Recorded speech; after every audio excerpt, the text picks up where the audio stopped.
MLB Rule 3.02. No player shall intentionally discolor or damage the ball by rubbing it with soil, rosin, paraffin, licorice, sandpaper, emery paper, or other foreign substance. Penalty: the umpire shall demand the ball and remove the offender from the game. In addition, the offender shall be suspended automatically for 10 games. Is it reasonable to think a substance which is strong enough to immediately hold a high-velocity baseball to a vertically flat surface could effectively be used in any regard of the game? Pitcher Brett Cecil commented on the allegation. "You guys saw Yadier spinning around, and the ball didn't even come off. If I was throwing with something that sticky, I'd be throwing 45-foot dirt balls the whole game." After examining the play firsthand, home plate umpire Quinn Wolcott found no need for further investigation, and the Major League has since looked into this strange incident and determined there were no rule violations. So, where do we go from here? Time to look at what we do know. Fact: Brett Cecil's 82-mile-per-hour curveball hit the dirt first. And the ball hit the dirt first before it hit the chest protector. The calcined clay surface of the infield is generally packed tighter around the batter's boxes and home plate.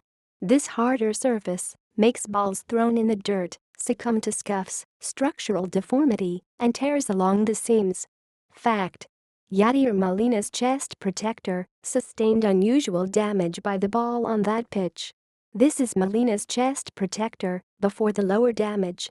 You can see the marks and scuffs from previously blocked balls, and particularly this one and the one here. The area where the ball would later be attached to has no white scuff, markings, or damage. A split second before Molina stops the pitch, you can see his chest protector is unblemished in that particular spot.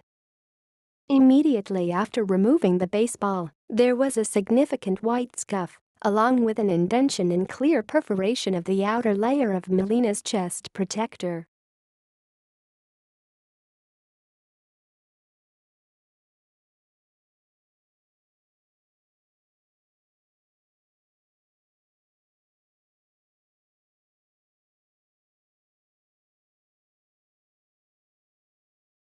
This slowed view helps to show the depth of the damaged area. You can see a break in the outer layer and a small hole, which opens to the inside material of the chest protector. Fact: Molina's glove and body positioning provided an ideal spot for the ball to wedge into its stopping point. Look at the trajectory after it hits the dirt, forming a perfect arrow with Molina's body angle and glove angle. The point of impact is at the tip of that arrow, creating a wedge. The entire force is completely absorbed from this high-velocity pitch. Pay special attention to the directional spin of the curveball, picturing the rotation it'll have as it strikes the dirt. Carefully watch the seams while it spins.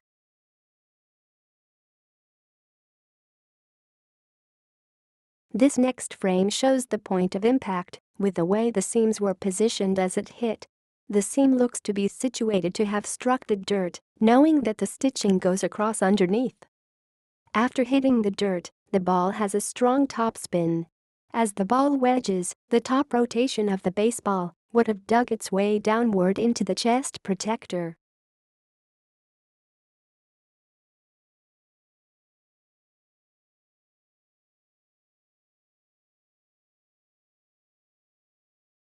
Fact: the point of contact to the chest protector was the seam of the ball. The outward seam location indicates where the seam would be on the reverse side. In this case, it happens to be directly at the point of contact with the protector.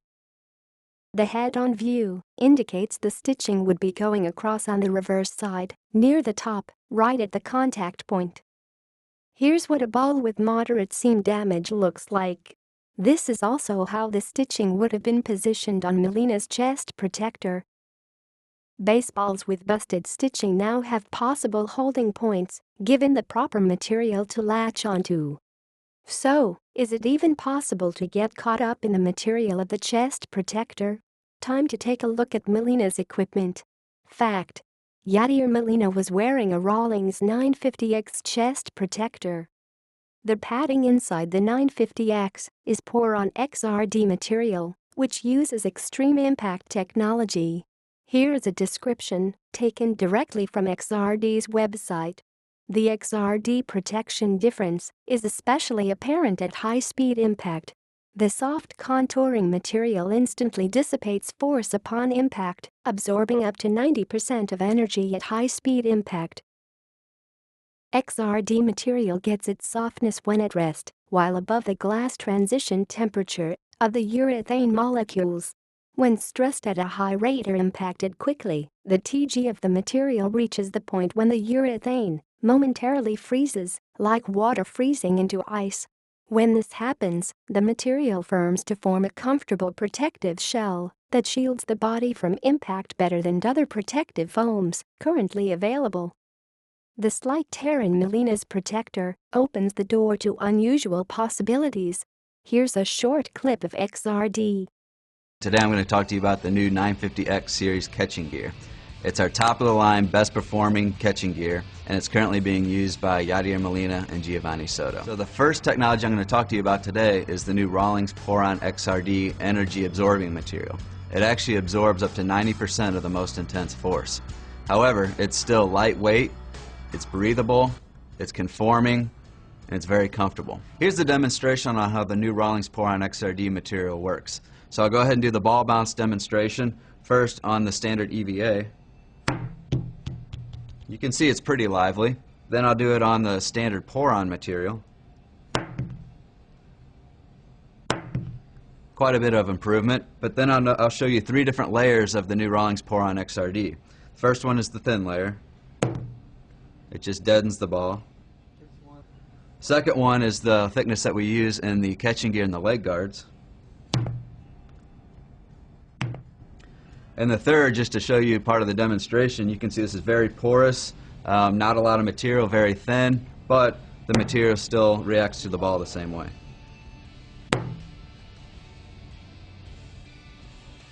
For this season, we brought the technology and the performance to a whole new level.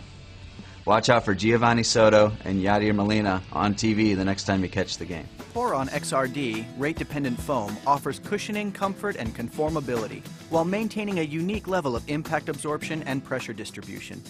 At a high rate of impact, the material firms, absorbing and dissipating the force. The intensity of the strike area on the pressure film indicates the force experienced.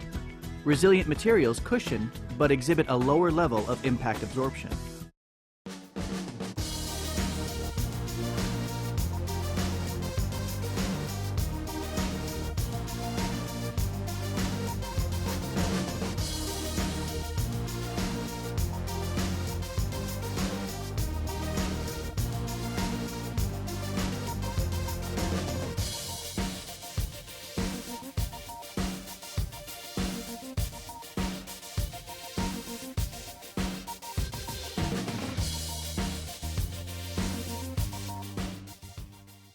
Is it possible, after contouring around the seam of a damaged baseball and instantly freezing up, the materials of the chest protector could hold a wedged baseball in place after all forces have been absorbed?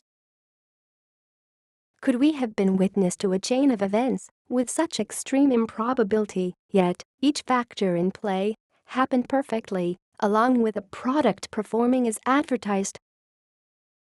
Is it possible somebody already solved this mystery before it even became one? He's got a little indention, and I guess it just stuck perfectly in there, maybe with the seams and separated a little bit.